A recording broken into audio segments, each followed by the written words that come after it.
L'évangile de Luc chapitre 6, Jésus est monté sur la montagne pour prier toute la nuit afin de choisir 12 hommes. On croit qu'il a prié de 18 heures à 6 heures du matin, soit 12 heures. Cela fait 1 heure pour chaque homme. Je crois que pour que mon roi prie pendant 12 heures, 1 heure pour chaque homme, il devait être sur le point de sélectionner une équipe de rêve, les meilleurs d'entre les meilleurs. Et après avoir prié 12 heures, il est descendu et le premier homme qu'il a choisi est Pierre. Pierre au tempérament de feu, Pierre l'impétueux, Pierre qui peut vous couper la tête. Pierre, si vous dites un mot, il en dira 5. Pierre dont on ne peut pas contrôler la bouche. En fait, je ne sais pas quelle prière Jésus a prié. Vous priez 12 heures et vous choisissez Pierre. Avant de continuer cette vidéo, juste pour rappeler que nous avons notre livre Les Généraux de Dieu qui est désormais disponible. Si vous voulez connaître plus sur les Généraux de Dieu, si vous voulez connaître leur histoire, qu'est-ce qu'ils ont fait pour avoir cette onction, comment ils ont fait, quelle est leur routine spirituelle, et donc ces 25 biographies, le lien dans la description de cette vidéo pour pouvoir télécharger le livre rapidement. Que Dieu vous bénisse abondamment. Pierre qui un jour est venu vers Jésus et a dit « Seigneur, combien de fois dois-je pardonner à mon ennemi ?» Parce qu'il avait un ennemi qui voulait tuer et Jésus a dit 70 fois, 7 fois, Pierre. Pierre n'est pas une étoffe de leader. On ne prend pas des gens bavards pour les mettre à la tête d'êtres humains. On prend des gens qui sont calmes, réservés, posés et on les place dans le leadership. Mais Jésus a prié 12 heures et a pris un homme dont la bouche est comme une mitrailleuse pour le mettre à la tête du groupe apostolique. Puis il a encore prié. Mais après avoir choisi Pierre, la personne suivante qu'il a choisie est Judas Iscariote, un traître et un voleur, et il a fait de ce voleur son intendant général. C'est comme prendre des chèvres et leur donner des ignames à garder. Après avoir prié, il a ensuite choisi les 2 suivants, les 2 fils du tonnerre, Jacques et Jean. Jacques et Jean, qui ne peuvent jamais pardonner à aucun homme. Jacques et Jean, qui n'ont qu'un seul sujet de prière. Que tous mes ennemis meurent par le feu. Qu'attends-tu? Jacques et Jean, lorsqu'ils n'ont pas été bien reçus en Samarie, ont dit au maître, « Maître, laisse-nous faire. Nous allons faire descendre le feu, le tonnerre et le soufre et les enterrer vivants. » Jésus a dit, « C'est bon, attendez. » Et puis, il a encore prié, Pierre, les 2 fils du tonnerre, Judas Iscariote, le 5e homme, Thomas l'incrédule, Thomas, peu importe ce que vous prêchez, il ne vous croira jamais. Thomas, si vous ne pouvez pas le prouver scientifiquement, biologiquement et partout, Thomas n'acceptera jamais. Je ne sais pas quelle prière Jésus priait. Il prie encore et après avoir prié, il fait sortir un autre homme, Matthieu le collecteur d'impôts. La seule différence entre Judas et Matthieu, c'est que Judas est un voleur de rue. Matthieu est un voleur raffiné, digne et professionnel. Mon Dieu, Jésus. Matthieu a étudié la comptabilité et il s'est dit, je peux tout faire, je peux bien voler. Eh bien, Matthieu était pire que cela, il était collecteur d'impôts. L'ennemi numéro 1 de chaque juif, ce sont les collecteurs d'impôts, parce que le gouvernement romain employait des juifs pour collecter les impôts de leur propre peuple pour leur gouvernement. Et pour obtenir ce travail, vous deviez corrompre votre entourage pour l'obtenir. Et pour récupérer votre argent, vous deviez tout gonfler aux dépens de votre propre peuple. Donc, les collecteurs d'impôts étaient les plus détestés de tous. En plus de cela, dans 3 des récits, la Bible dit qu'il était le fils de Lévi. Qu'est-ce que cela signifie? Son père était un prédicateur, son grand-père était un prédicateur, son arrière-grand-père était un prédicateur. Mais quand l'appel de Dieu est venu à Matthieu, il a fui l'appel et a couru après l'argent. Matthieu est encore plus scandaleux que Judas Iscariote. En voilà 6. Et puis, les 6 restants que Jésus a choisis étaient tous des pécheurs frappés par la pauvreté, des gens qui n'ont pas d'éducation, des gens qui sont semi-illettrés, des gens qui vivent au jour le jour. Donc, vous priez pendant 12 heures et ce sont ces genres de personnes que vous choisissez. J'en suis venu à changer d'avis. Je ne crois plus que Jésus priait pour une équipe de rêve. Je crois que pendant que Jésus était sur la montagne, il a dit au Père céleste, « Père, je ne veux pas choisir les hommes comme le monde les choisit. Je ne cherche pas les instruits et les sophistiqués. Je ne cherche pas les élégants et les qualifiés. Je ne cherche pas ceux qui connaissent la grammaire et qui ont tous les diplômes. Seigneur, je cherche les hommes qui sont pleins de défauts, pleins de faiblesses et pleins de tâches, afin que, lorsque je leur passerai la main, ils sachent que, si ce n'est par la puissance du Saint-Esprit, ils ne peuvent pas accomplir cette œuvre. Je veux choisir des hommes qui dépendront totalement de ma puissance et de ma grâce pour accomplir leur but. C'est pourquoi, chers frères, le Saint-Esprit ne pourra jamais vous utiliser tant que vous serez bien qualifiés, tant que vous aurez confiance en vous-même. Tant que vous croirez que vous avez les moyens, Dieu utilise les hommes, les choses faibles, les choses folles, des gens qui sont totalement levés la main, commencez à crier « Saint-Esprit, Saint-Esprit, j'ai besoin de ta grâce, j'ai besoin de ton feu, j'ai besoin d'une huile fraîche, j'ai besoin de passion. Jésus, Jésus, Jésus, Jésus, Jésus. Amen. » Et après avoir choisi ces 12 hommes, Jésus a continué à les avertir. « Je m'en vais vous quitter. Et quand je vous quitterai, je ne vous laisserai pas orphelin. Oui, un autre qui me ressemble. Mon Père l'enverra pour prendre le relais. Il sera votre soutien. C'est vrai, il sera votre soutien. Il se tiendra à vos côtés. Il vous conduira dans toute la vérité.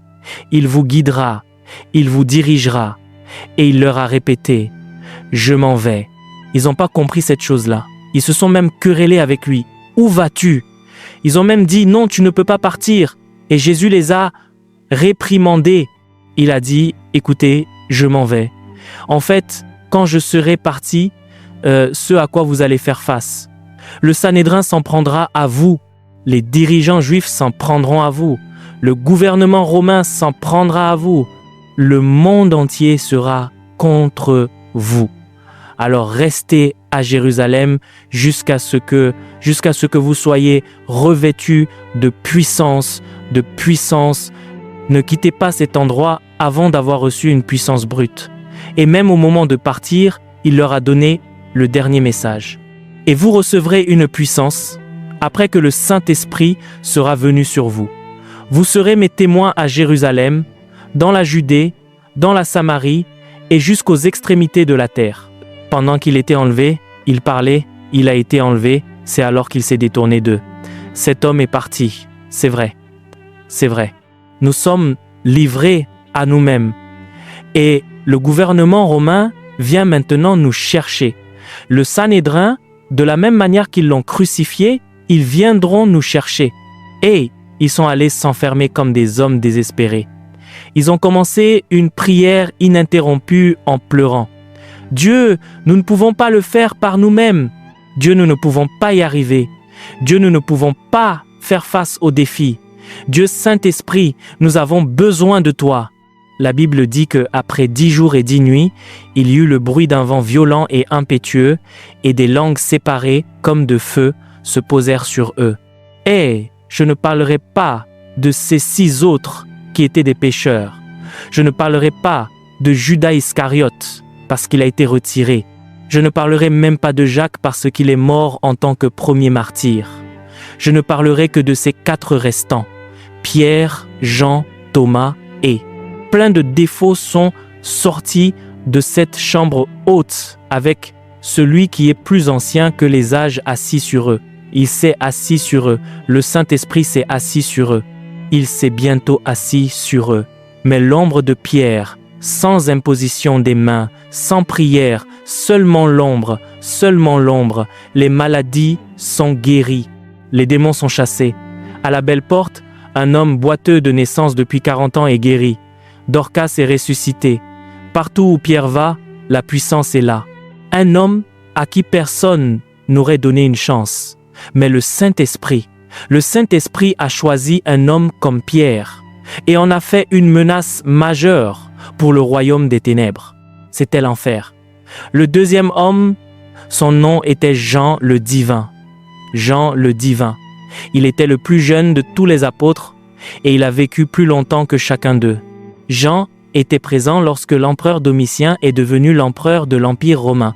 Et Domitien, tout comme Nebuchadnezzar, a érigé une statue de lui-même à l'intérieur d'un temple et a ordonné à tout le peuple de venir se prosterner et d'adorer son image.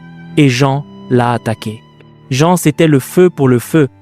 Jean a dit à Domitien, c'est un blasphème. Ce que tu fais, te faire Dieu selon les Écritures. Tu n'auras pas d'autre Dieu devant ma face, et tu ne te prosterneras pas devant eux. Monsieur, enlevez cette chose, ou Dieu vous jugera. C'était Jean, des hommes du Saint-Esprit. Des hommes du Saint-Esprit. Dieu peut-il en susciter à nouveau dans cette nation du Nigeria? Oui. Qui ne craindront pas le gouvernement? Oh mon Père. Qui parleront aux autorités? Monsieur, il faut le Saint-Esprit. Le Saint-Esprit. Le Saint-Esprit. Le Saint-Esprit. Il a affronté l'empereur de l'Empire romain, mon père. Et Domitien était si en colère. Il a fait arrêter Jean, a donné des ordres, prenez un tonneau plein d'huile, mettez du feu en dessous, faites-le bouillir, prenez Jean, mettez-le dedans, brûlez-le à mort. Et ils ont mis Jean à l'intérieur d'un tambour d'huile brûlant de feu. Et Jean était à l'intérieur du tambour d'huile avec le Saint-Esprit, avec le Saint-Esprit, avec le Saint-Esprit, avec le Saint-Esprit, avec le Saint-Esprit, chantant, adorant, parlant en langue. Et après 1, 2, 3 heures, ils ouvrent le couvercle pour voir Jean, sa tête sortant, chantant des cantiques de louange et de gloire au roi des rois et au Seigneur des seigneurs. Et ils ont testé l'huile. Aucune chaleur n'était entrée. Ils ont dit, enlevez cet homme, apportez-lui le calice. Le calice est une grande coupe de poison.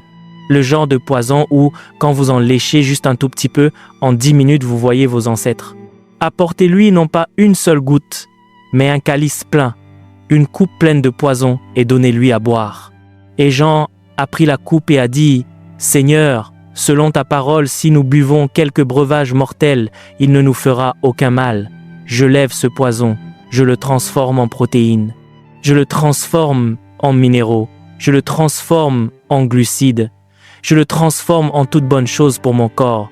Saint-Esprit, prends le contrôle. » Et il a bu toute la coupe, l'a rendue à l'empereur et a continué à chanter des cantiques de louange et d'adoration, débordant dans le Saint-Esprit.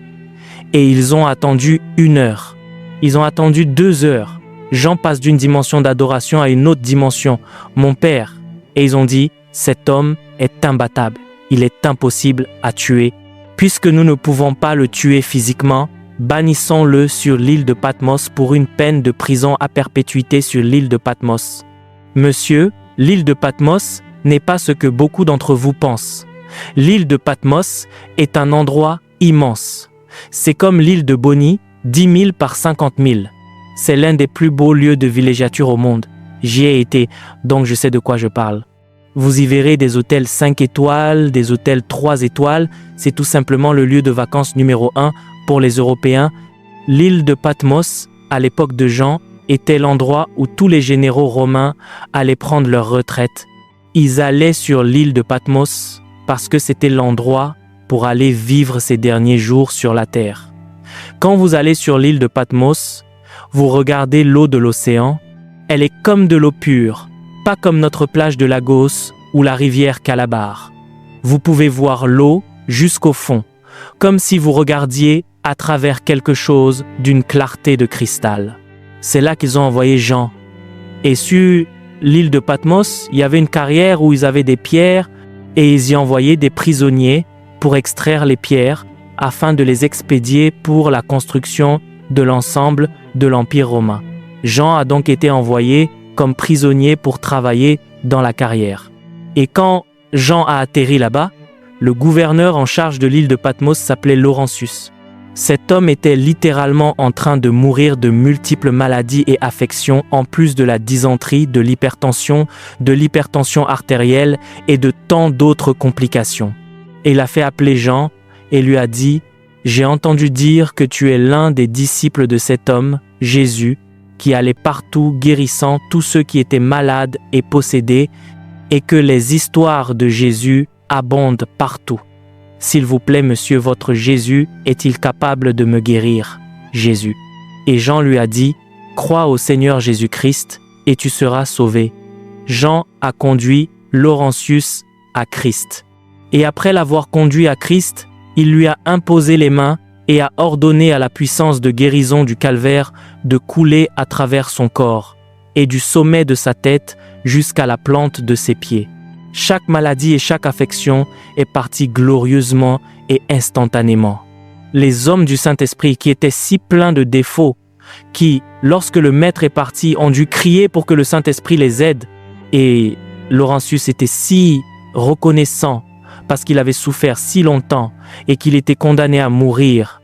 Il a sorti Jean de la prison, l'a emmené dans sa propre résidence et a confié sa propre maison à Jean, et Jean est devenu un VIP par le Saint-Esprit. Le Saint-Esprit, il ne vivait pas dans la prison, mais dans la maison du gouverneur, par le Saint-Esprit de l'île de Patmos, par le Saint-Esprit, par le Saint-Esprit, par le Saint-Esprit, par le Saint-Esprit. Et cette maison est devenue une église. Il y a quelque chose de particulier dans une église où le gouverneur est votre membre. Même les sorciers viendront dans cette église. Chaque démon, chaque voleur, fornicateur, ils deviendront tous membres. Toute l'île de Patmos a rempli cet endroit et un réveil de guérison a éclaté. Mon père, monsieur, le genre de réveil qui a eu lieu sur l'île de Patmos a capturé toute cette communauté. Merci. Et quand cela est arrivé, il y avait un homme appelé, tout comme Paul, ce gouverneur avait un faux prophète appelé Bar-Jésus. C'est ainsi que pour chaque dirigeant au gouvernement, si Dieu ne vous aide pas, ce que vous aurez, ce sont des féticheurs. C'est ainsi que Laurentius, avant cette époque, avait un homme appelé Kyprios. Kyprios était le courtier de pouvoir de cette communauté. Kyprios était l'homme devant qui tout le monde se prosternait. Mais quand Jean est venu dans cet endroit, par la puissance du Saint-Esprit, il a brisé la puissance de Kyprios, mon père. Et quand Kyprios a vu qu'il avait perdu le gouverneur, deuxièmement, il a perdu le peuple, troisièmement, il a tout essayé dans le domaine spirituel pour attaquer Jean et n'a pas pu réussir. Il a maintenant dû venir physiquement. Merci Seigneur. Et il est venu avec un couteau enduit de poison pour venir poignarder Jean. Et alors qu'il arrivait et levait la main, le Saint-Esprit l'a arrêté et lui a paralysé la main. Oh oui, et la main de Kyprios est restée suspendue en l'air, le Saint-Esprit. Et c'était Éliprius. Avec ses mains suspendues, il fut frappé de folie, commença à aboyer comme un chien, courut dans la mer Méditerranée et se noya. Laissez-moi passer à l'homme suivant. C'était Thomas. Thomas est connu comme l'apôtre de l'Inde. L'Inde est un pays qui compte 33 millions de dieux. Vous dites que vous venez d'un village fort, mais votre village n'est pas fort en Inde. Quand vous atterrissez dans n'importe quel aéroport en Inde, n'importe quel aéroport où vous atterrissez, dès l'aéroport, vous voyez des dieux, des dieux, des dieux. Dès que vous sortez de l'aéroport, vous voyez des dieux dans toutes les rues et ils leur offrent des sacrifices. En Inde, le père de chaque maison en a 10 ou 20, la femme 5, 6 ou 7 et tous les enfants en ont 2 chacun. C'est là que Thomas a débarqué.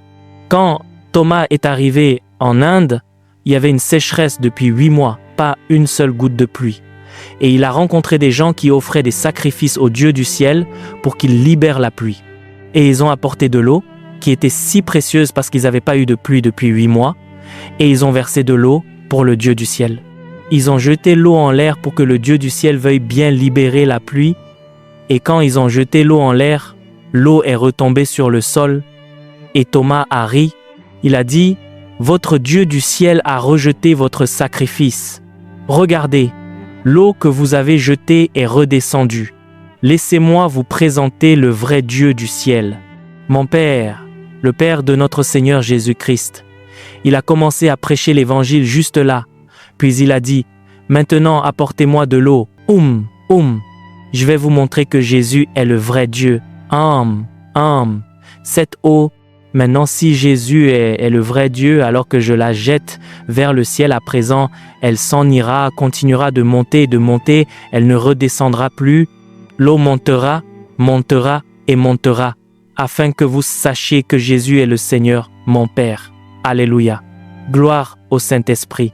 Et Thomas a pris cette eau et a dit, « Saint-Esprit, à toi de jouer. » Et il a jeté cette eau en l'air.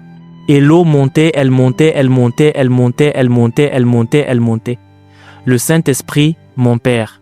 C'est là qu'il a rassemblé les gens à Chennai, les a conduits à Christ et a fait ce que nous appelons une démonstration de puissance, des miracles à foison jusqu'à ce qu'il s'empare de Chennai. Dieu est ce même Thomas parce qu'il a capturé la ville entière de Chennai, une terre, un pays de 33 millions de dieux. Le chef des féticheurs en charge de Chennai était si en colère que cet homme ait capturé toute la communauté que pour détruire Thomas et son ministère à Chennai, il a tué son propre fils et a déclaré « C'est Thomas qui a tué mon fils ». Il a traîné Thomas devant les tribunaux et les magistrats se sont rassemblés. Et quand ils se sont rassemblés, Thomas a dit « Pour que vous sachiez qui a tué ce garçon, apportez le cadavre ici, Et ils ont apporté le garçon mort devant le corps. Et Thomas a dit « Seigneur, tu as ressuscité Lazare d'entre les morts. Saint-Esprit, fais-le encore. » Ce garçon a éternué, il est revenu à la vie. « Mon père. » Quand il s'est assis, il a dit au jeune homme, « Jeune homme, est-ce moi qui t'ai tué? » « Non, monsieur. » « Jeune homme, va vers l'homme qui t'a tué. » Le jeune homme est allé droit vers son père, le grand prêtre en chef. Il a dit, « C'est cet homme, c'est lui qui m'a tué. » Mon père. Il a été arrêté et emprisonné à perpétuité. Monsieur, c'est ainsi que Chennai s'est effondré. Merci, c'est pourquoi si vous allez en Inde, l'Inde est un pays qui est à 80% hindou, 15% musulmans et 5% chrétiens. Et tous ces 5% de chrétiens, ils se trouvent dans le sud, dans un seul endroit, à Chennai. Chennai est le quartier général du christianisme. Quand vous allez à Chennai, vous voyez l'église de l'apôtre Dinaran, le plus grand apôtre qui soit jamais sorti de l'Inde, une église de 120 000 personnes. Vous verrez l'église du docteur Mohan, 40 000 personnes. Vous verrez l'église de Sundar Selvaraj, cet homme qui porte toujours des vêtements orange. Et lorsque je prêchais dans l'église du docteur Mohan, je lui ai demandé, « Monsieur, pourquoi Chennai est-elle si forte ?» Il a dit, « Frère, viens, laisse-moi t'emmener à la montagne de Thomas, là où Thomas a été enterré. » Il y a 2000 ans, il y a eu un homme qui nous a apporté l'évangile, pas de la théologie. Il a apporté la puissance brute. Il a apporté le surnaturel. Il a apporté des signes et des prodiges. Il a établi l'évangile ici dans la puissance de sa majesté par le Saint-Esprit. Merci Saint-Esprit. Monsieur, sans le Saint-Esprit, nous n'avons que de la religion. C'est le Saint-Esprit. C'est le Saint-Esprit qui capturera n'importe quel mensonge. Le Saint-Esprit. Matthieu. Je ne veux même pas parler de Matthieu parce que les croyants incrédules font beaucoup de choses ici. Certaines personnes ne croient même pas au miracle. Encore une fois, Matthieu était tellement dépendant du Saint-Esprit. Il a atteint les sphères de personnes comme Babalola et Saint Patrice d'Irlande. Ce sont des hommes, ils peuvent apparaître et disparaître par le Saint-Esprit. Ce sont des hommes qui peuvent marcher à travers les murs par le Saint-Esprit. Ce sont des hommes qui marchent sur l'eau. Vous pensez qu'il n'y a que Jésus qui a marché sur l'eau? Il y en a d'autres qui ont marché sur l'eau par le Saint-Esprit. Par le Saint-Esprit. Des hommes qui sont devenus totalement dépendants du Saint-Esprit. Le Saint-Esprit. Le Saint-Esprit. Vous êtes censé étudier Matthieu, parce que Matthieu est l'apôtre de l'Afrique. Quand Matthieu est venu en Afrique, je ne parlerai pas de lui, parce que c'est une histoire à part. Si je commence à parler de Matthieu, vous ne croirez même plus mes histoires. Vous direz, celui-là, il invente trop d'histoires et ce n'est pas vrai. Alors ne mentionnons même pas ce qui concerne Matthieu. Ainsi, vous ne décrocherez pas. Parce que il y a des hommes comme William Branham, il y a des hommes comme l'apôtre Babalola. Quand vous lisez l'histoire du miraculeux et du surnaturel, vous savez qu'il y avait des hommes qui opéraient comme des esprits sur la terre. Oh oui, il y avait des hommes qui entraient dans des dimensions par le Saint-Esprit. Le Saint-Esprit.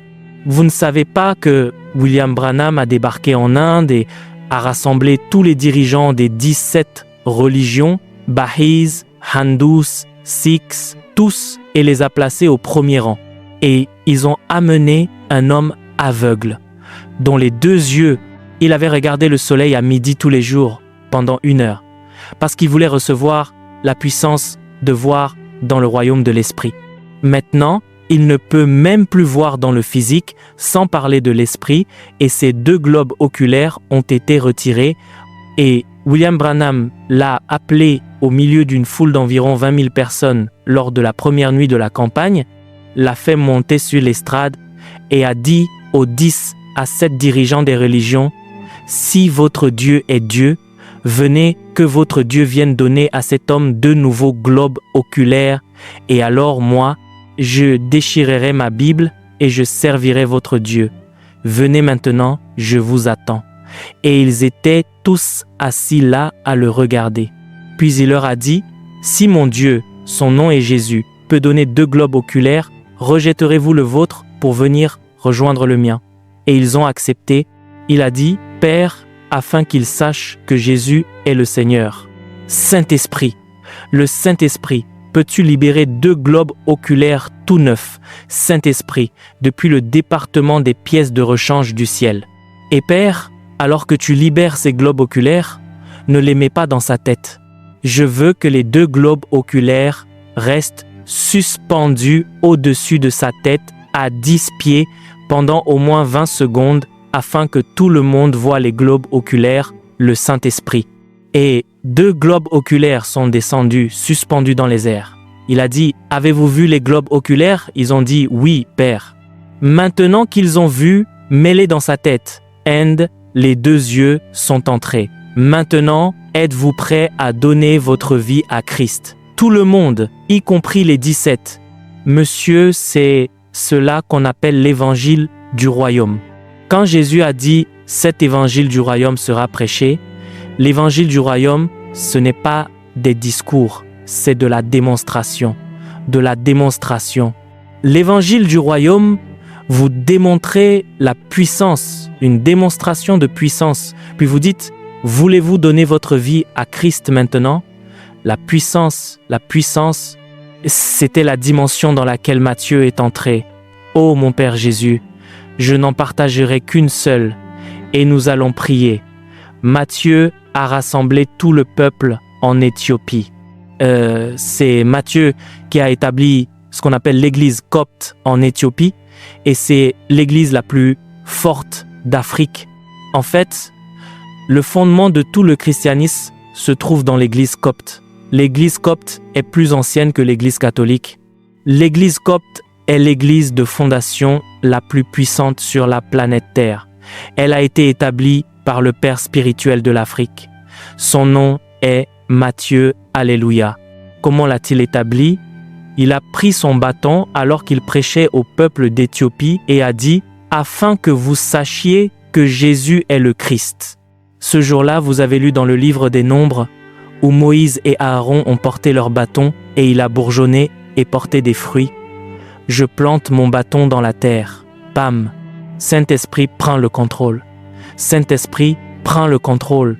Et sous leurs yeux, ils ont vu des branches sortir, des fruits sortir, des feuilles sortir. Monsieur, laissez-moi vous dire que l'Église en Afrique n'a pas été fondée sur la théologie. Je suis un théologien. Si je veux aborder la théologie, vous savez que j'ai bien étudié, mais l'Église en Afrique, c'était de la puissance brute. De la puissance brute. Et c'est cela que Dieu veut exporter maintenant de l'Afrique jusqu'aux extrémités de la terre. Amen. Merci Père. Le monde entier attend le continent africain. Oui, mon Père. Le Saint-Esprit et la Trinité attend que l'Église en Afrique revienne maintenant au Saint-Esprit. Le Saint-Esprit, le Saint-Esprit, le Saint-Esprit. Alors que je me tiens ici, il y a des anges avec des coupes d'huile fraîche qui vont se déverser sur les têtes des hommes et des femmes. Pour vous faire entrer dans une nouvelle phase. Oui, dans le ministère, dans l'appel, dans la destinée. Alors que je suis ici, je me tiens avec les anciens pères. Le Jean que j'ai mentionné, le Pierre, le Thomas, le Jacques, leurs manteaux sont suspendus dans les airs, mon Père. Les anciens manteaux des anciens pères, ô Père, sont sur le point de tomber dans cette maison ici. Amen. Parce qu'il y a des hommes qui vont se lever de cette maison et qui porteront le feu du réveil jusqu'aux extrémités de la terre. Levez la main. Fermez les yeux. Saint-Esprit, localise-les.